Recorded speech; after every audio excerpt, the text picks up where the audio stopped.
সপ্তাহ ধরে মায়ের জ্বর হওয়ার কারণে বাড়িতে তেমন খাওয়া দাওয়া হচ্ছে না। ছেলেটা আমার টিউশনি পড়তে গেছে, কখন যে টিউশনি পড়ে আসবে। আমি অসুস্থ থাকার কারণে ওকে ঠিক মতো রান্না করে খাওয়াতে পারছি না, সেই জন্য তো ওর প্রিয় ঢ্যাঁড়স রান্না করেছি আর সজনে ডাঁটা শুক্তো করেছি।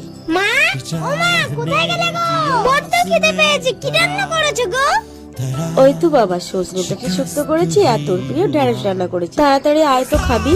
বা ঢ্যাঁড়স আমার সবসময়ের জন্য প্রিয় ছিল, কিন্তু সজনে ডাঁটা আমার কবে সবসময়ের জন্য প্রিয় হলো? সেই জবে থেকে গাছে সজনে ধরা শুরু হয়েছে, সেই তবে থেকে তুমি আমাকে সজনে খাবিয়ে খাবিয়ে সজনে ডাঁটা বানিয়ে রেখেছো। মা, তুমি ওসব তরকারি ফেলে দাও তো। দেখো, আমি হোটেল থেকে 100 টাকা দিয়ে মাংসের তরকারি কিনে নিয়ে এসেছি। কিন্তু বাবা সবই ঠিক আছে, তুই টাকাটা পেলি কোথায়? আর তুমি কি সব ভুলে গেছো? ঠাম্মি কাল এসেছিল না, আমাকে তো 100 টাকা দিয়ে এসেছিল।